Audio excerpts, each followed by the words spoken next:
In the first lecture in endocrine, we will be covering the pituitary and adrenal gland disorders.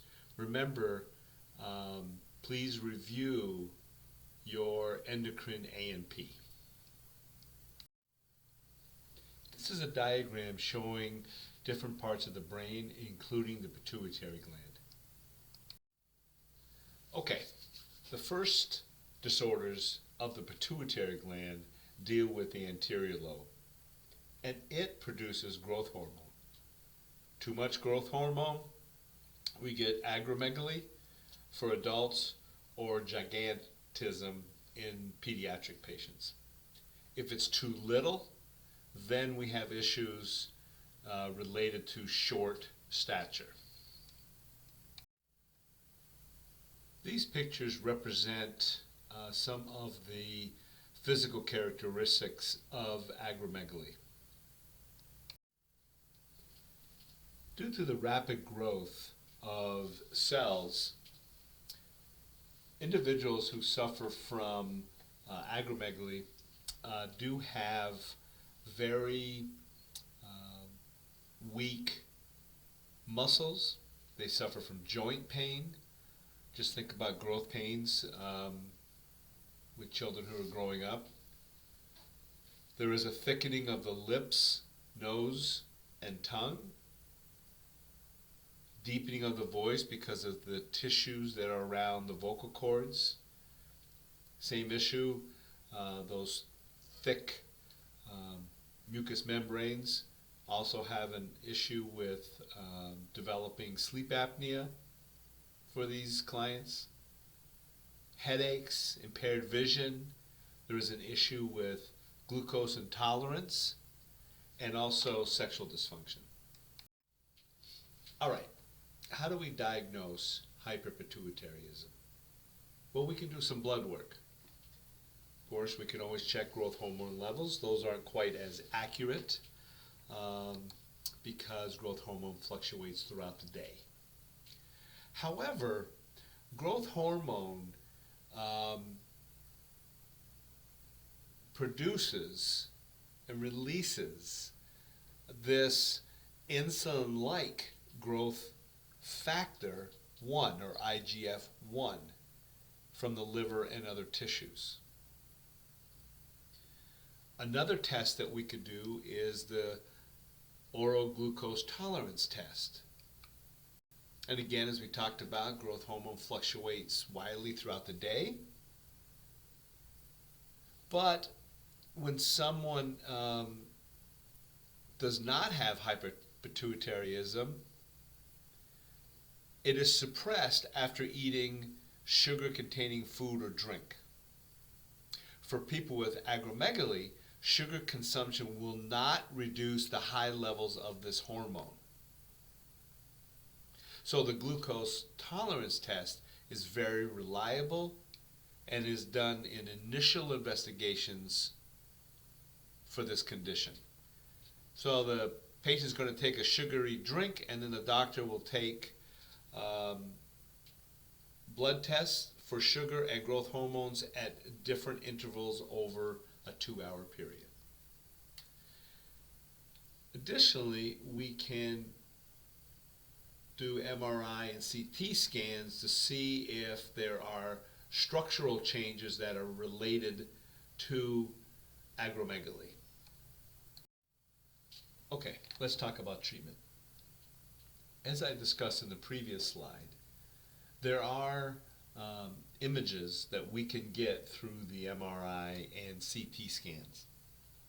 One of the images that we can get from that, or what the doctors can get from that, is to see if there are any tumors causing this issue, either on the pituitary gland itself or elsewhere. If that's the case, then surgery may be an option, and they would have the hypophysectomy. And it is done via a transsphenoidal surgery, which means they go through the nose to extract the pituitary gland.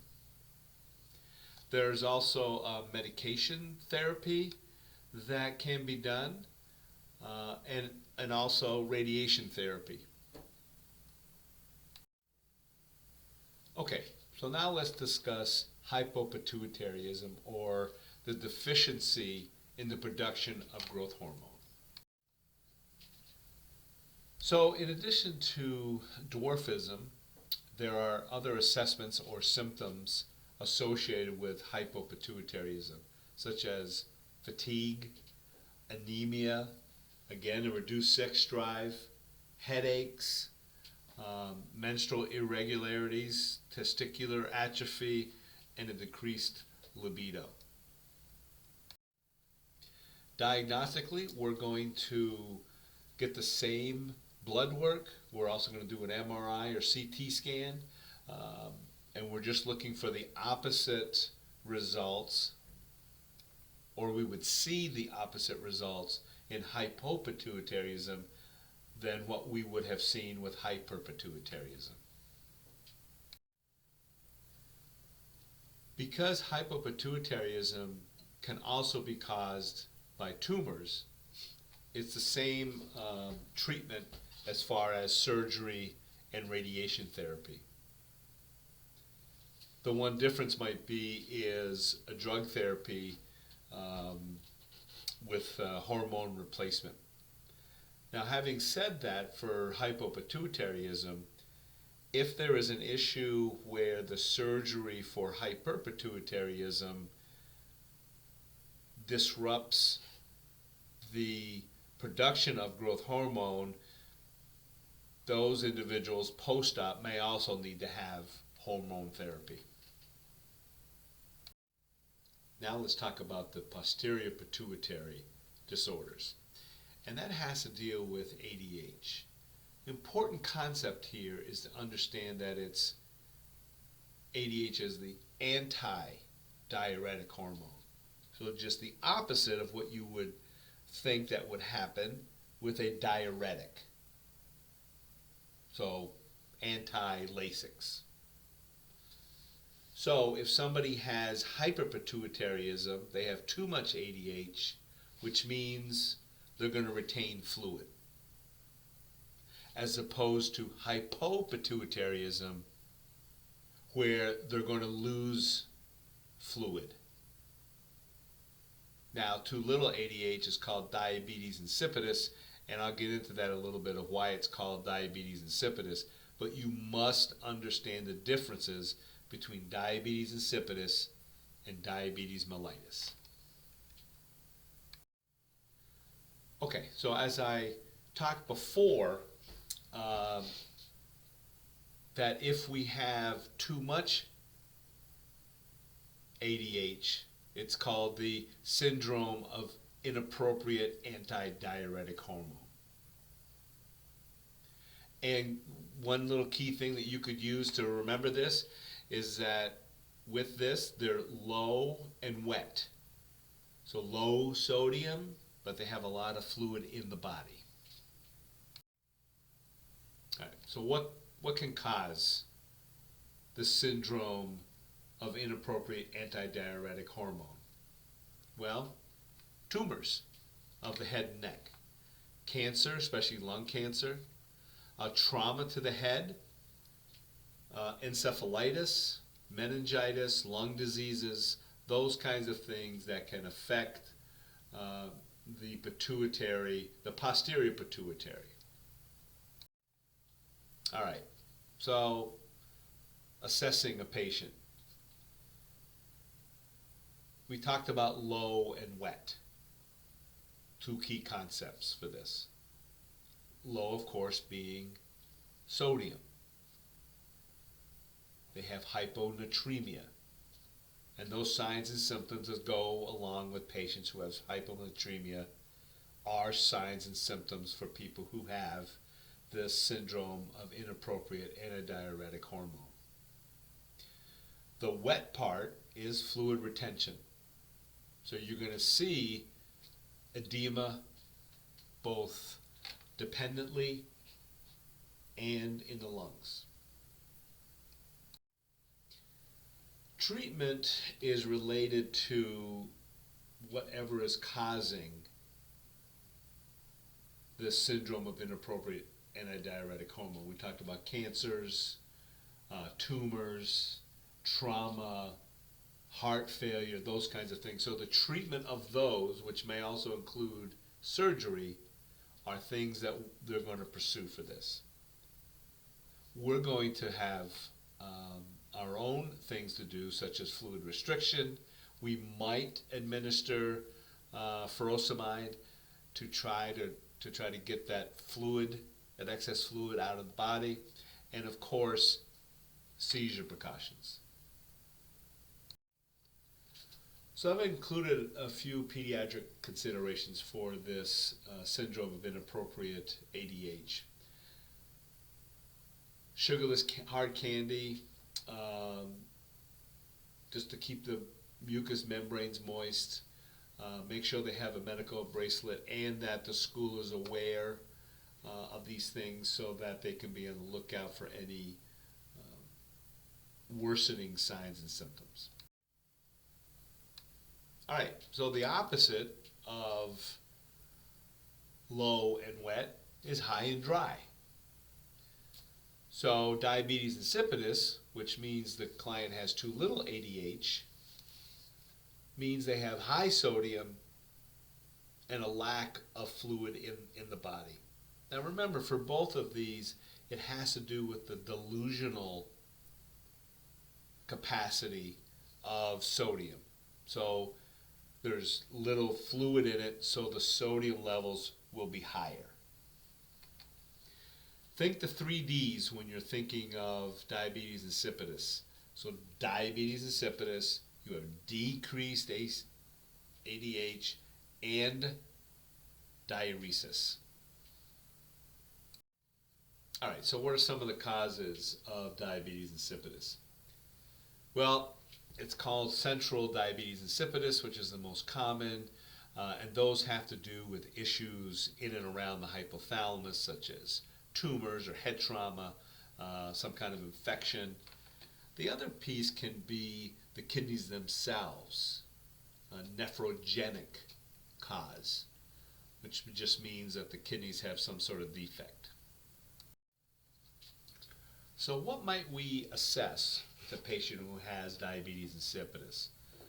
Well, the reason, or maybe the link to diabetes, is that they have polyuria and polydipsia. It has nothing to do with the level of blood sugar. It has to deal with the fact that they are urinating a lot and they're very thirsty.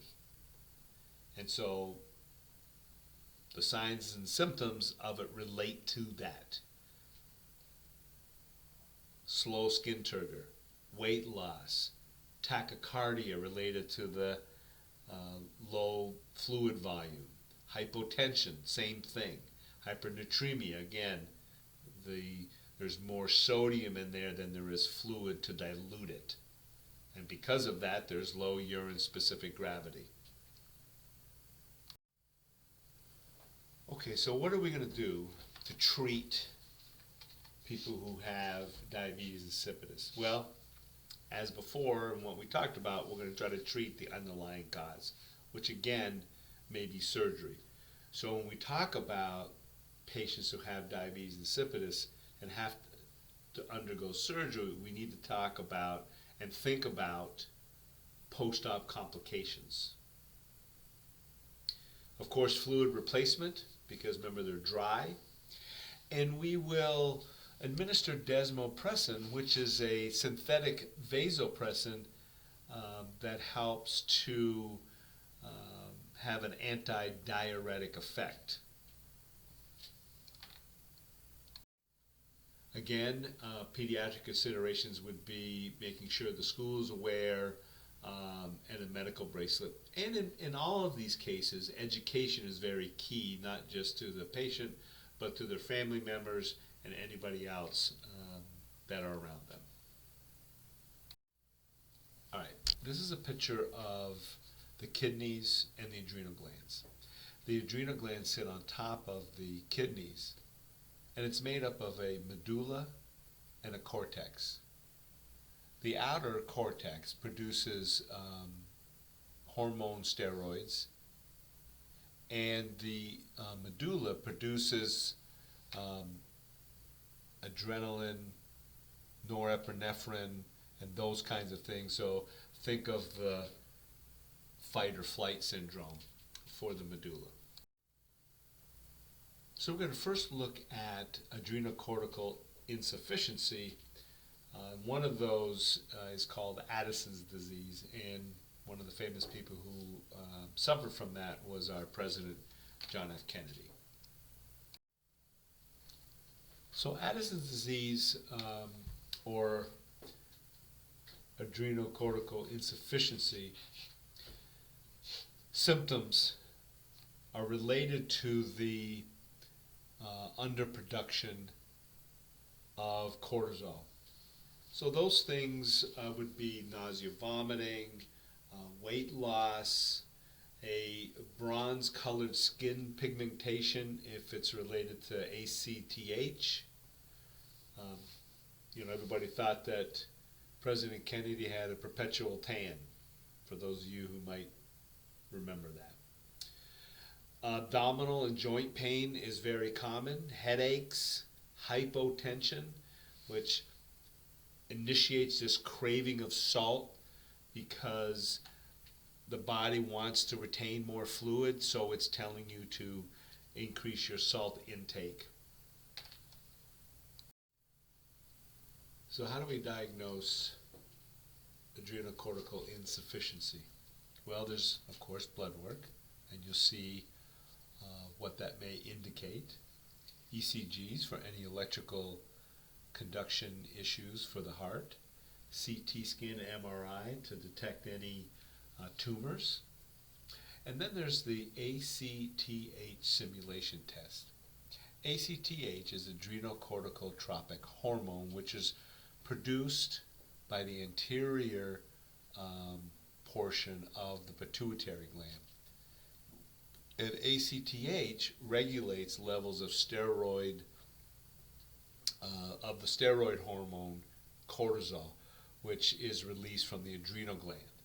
So what happens is they take a baseline cortisol and ACTH levels, they inject ACTH, and then recheck cortisol and ACTH levels. If in fact there is an adrenocortical insufficiency, that would mean that the ACTH would be high because we injected it, but that there would be no corresponding increase in cortisol because there's an issue with the adrenal glands secreting cortisol. So treatment of adrenocortical insufficiency is to replace those things that are not being produced by the body. So hormone therapy like hydrocortisone, which has both glucocorticoids and mineral corticoids, is one line.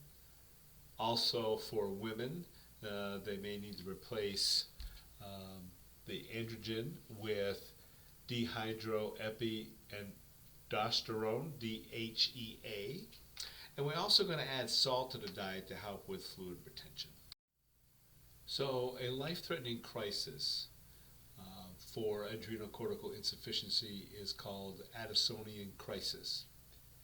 It can be caused by untreated Addison's disease or damage to the adrenal glands, such as severe stress from a car accident or an infection. It is, as I said, a life-threatening crisis, and we treat it like shock. So rapid rehydration and electrolyte replacement. We also will administer high-dose hydrocortisone replacements. All right, so the opposite of the adrenocortical insufficiency is what we call Cushing's disease. And that's when too much cortisol is being made by the body. So that could be from a tumor on the adrenal glands, or it could be too much of that hormone ACTH, which causes the adrenal glands to make too much cortisol. So let's talk about some of the causes for Cushing's syndrome or disease. Can be from chronic exposure to corticosteroids. There could be a tumor on the pituitary gland secreting too much ACTH, which is most common in men, or it could be a primary adrenal gland tumor itself, most common in women. So what are some of the assessments or symptoms for Cushing syndrome or disease? Well, weight gain, especially in the upper body. We call that rounded face moon face. Also, there is extra fat that's developed on the upper back and neck. Hyperglycemia is another issue with that. Muscle loss and weakness. And along with that, also bone loss leading to osteoporosis. And there are these purple, red, stretch mark looking things on the abdomen, buttocks, and breast. So to diagnose Cushing's syndrome or disease, there are some labs that we can do. There's a late night salivary cortisol test. Generally, cortisol levels in a normal client will be low around between 11 and 12 p.m. So they have them swab their mouth out and at home, and it stays stable for a long time, so they can either mail it in or drop it off at the local lab the next day. And of course, if a positive test would be that the cortisol levels would be high. The next test is called low-dose dexamethasone suppression test. Again, this whole 11 p.m. thing, because that's when cortisol is supposed to be low, they give dexamethasone. Then in the morning, you draw cortisol levels, and it still should be relatively low, but if it's above a certain level, like 1.7, it is positive for Cushing's disease or high cortisol. And of course, there's a 24-hour urine cortisol that can also be done to check the cortisol levels in urine. So there's several different types of treatment. Of course, surgery, the same type of surgery that we saw with the pituitary gland tumors, with that transsphenoidal approach through the nose and the sinuses to the pituitary gland in case it's a problem with secretion of too much ACTH. There's always an adrenalectomy where they remove one or both of the adrenal glands. There's also a thing called medical adrenalectomy, and that's when they give these medications that will suppress the secretion from the adrenal glands. And as always, there's always radiation therapy as well in case it's a tumor.